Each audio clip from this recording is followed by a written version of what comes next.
Hey, it's Tara. So I get a lot of questions actually from friends and family about stuff that they're going through naturally, and as well from clients. And I did talk recently about how to raise resilient kids, and talking a lot about doing your own work first, and then if you're together raising your children, that you make sure that you have a healthy relationship for them to model off of.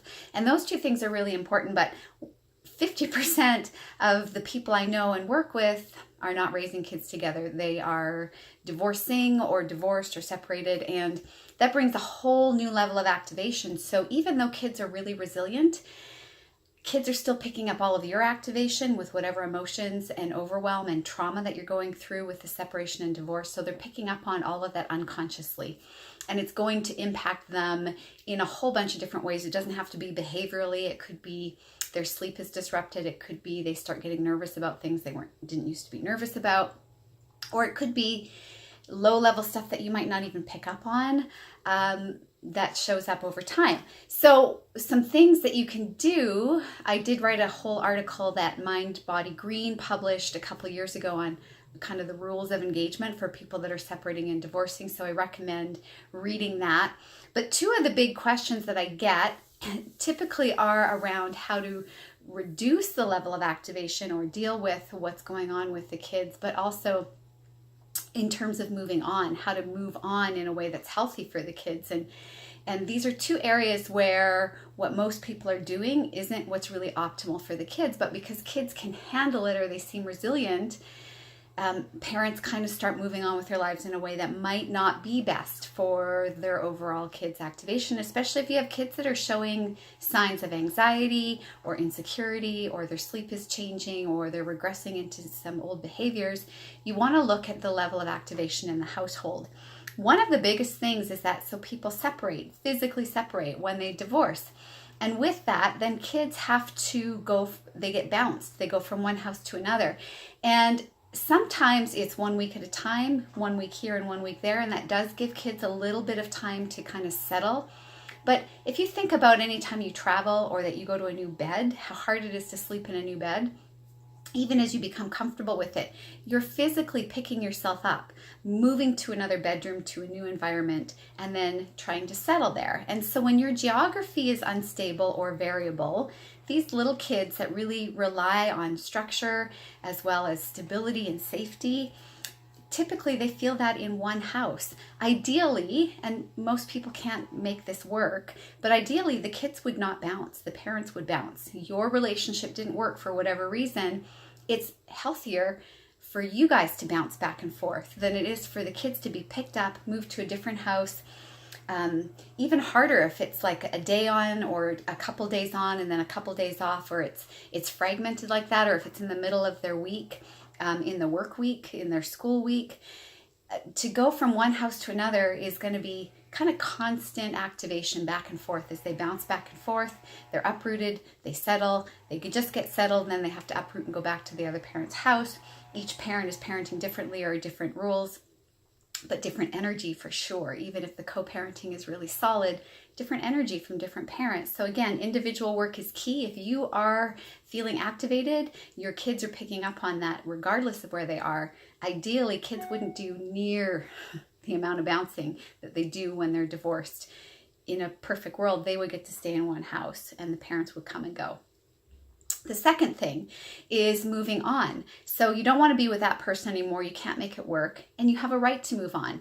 So either people go to one extreme where they say, I'm not moving on till the kids are gone, are out of the house. I'm just going to be a parent and I'm not going to have any relationships. Or if I do have relationships, they're going to be really hidden.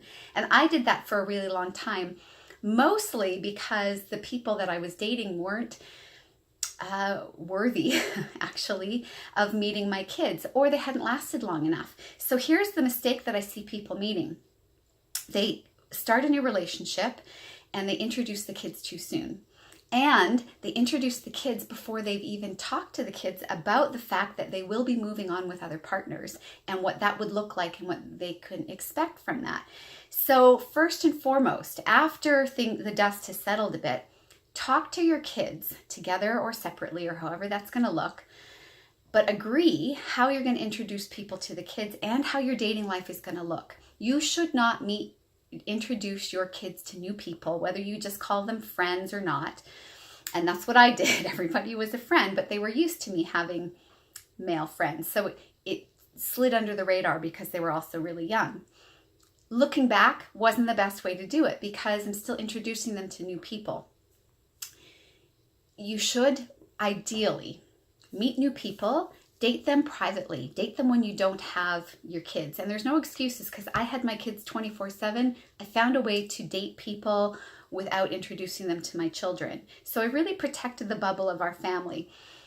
Don't introduce them to your kids right away, even as a friend. You date privately. You make time for that in your own time, and you keep that separate from your kids.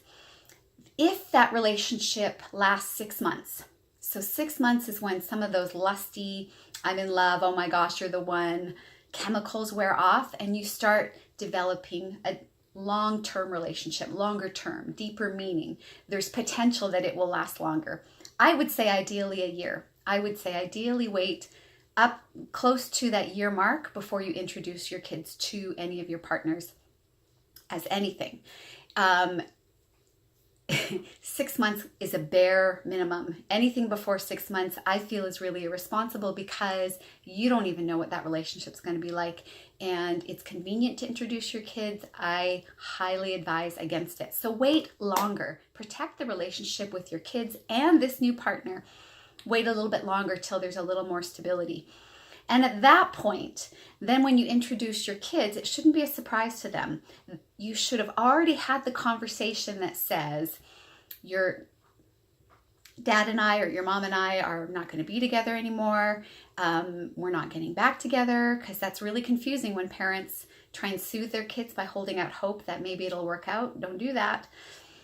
Have the conversation when you're not in a relationship. And when things have settled, where you say, at some point I'm going to date somebody again. I'm going to be in love with somebody again. And this is what that's going to look like for me. And this is why it's important. It's important that you see that life goes on. And it's also important for me to model a healthy relationship in front of you. But what's really important is that you know that I'm not going to bring anybody into this house to meet you until I've been very thorough with them and until I make sure that they are worthy of knowing you. And when that happens, we're going to talk about it. We're going to talk about how you want to meet them and how you're going to feel comfortable with that. But you also need to know that you might not like somebody that I'm with. And the reasons you might not like them will be because you still want your dad and I to be together or your mom and I to be together. And I need you to trust me that I'm going to make the best decision for my life as well as your life. Kids need to know that they're only really with you for a short period of time, and you deserve to have a life outside of being their parent and also outside of the 20 years that they might live in the same house with you. They also need to know that they don't have control over who you see. And you have to know that if there is backlash against the people that you bring into their lives, it might not be because of the person. It might be because of this sense of loyalty and obligation and guilt or any tension between you and your ex. So it's really important that you don't give kids all of the control. If they're older and they bring up something legitimate that they've witnessed and have concerns, you have to respect that. But your kids do not make decisions on your dating life. You have to have clear boundaries around the role that that other person is going to play. And I advise against stepdad, stepmom labels and roles. If you have an ex-partner, you are the parents, and it is your job to co-parent. If you start looking for somebody to fill in that role, you're going to create extra tension and confusion for the kids as well. It's important to foster a healthy relationship between your new partner and your children and not have it conflicted with parenting roles. And so all of those things are typically not what people do. We want to have that wholeness of family, and so we bring someone else in. We bring them in too soon. They might not be the right person. Sometimes our kids meet too many people. Sometimes our kids don't meet enough people. If we shield them too much, if we give them too much control, if we don't set boundaries, if we don't have conversations to let them know what to expect, this whole thing can blow up. You could meet the perfect person for you, and your kids could ruin the whole thing. And you could say you did it for the kids, but really you didn't prepare yourself or them properly. it's important for you to move on with your life with a really healthy partner, being really healthy yourself. And it's important for you to support that in your ex as well, because the person that your ex is with is going to show your kids how to treat people in a relationship and what treatment to accept in a relationship. They are watching every move that you make. I would really be careful about who you choose and how you introduce them, and don't introduce anybody that you don't see building a full, long life with.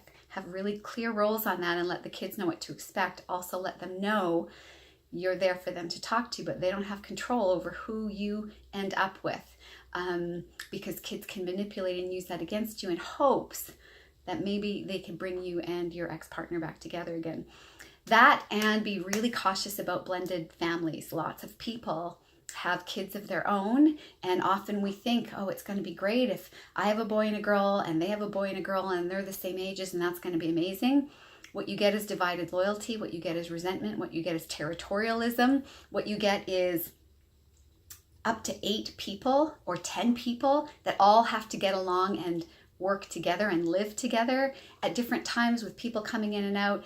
It's chaos and it's craziness. And there's a reason why blended family success rates are so low. It's because you're really trying to manage how to love another person without losing the loyalty of your own kids, and how to love other people's kids, and how it can be a huge mess. It is very rare that it succeeds in the way that we really want it to be, and sometimes 2 people are really a great partnership, but the blended family aspect is not workable, and that's one of the saddest scenarios. If you have kids, it's so much easier if you find someone that doesn't have kids, or that has kids that are well outside of the age range of yours. It might seem like that's more work. It's actually less work. The kids are not always going to play together well anyway. So you have kids that don't need to play together, that are of different generations, where there's no conflict and there's no battle for loyalty. You have enough diversity that people have lines away from you and across from you instead of all together. This is really hard to make work. So be cautious of blended families. Don't assume that everybody being the same sex or the same age is going to work. It often is the opposite. Take more time to get to know somebody before you have them anywhere near your kids.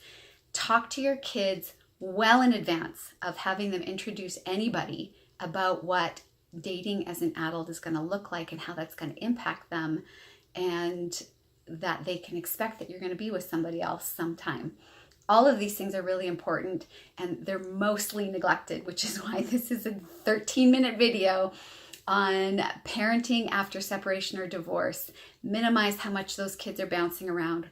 Watch their activation levels. And all of these things are things that you can do to minimize the impact of your separation and moving on with your life, while still deserving to have the life and the love that you want and need. So a lot of these are in hindsight, as well as just professional advice with the clients I've worked with. Those were some mistakes that I made, that I'm in a different place as I move forward in my dating life.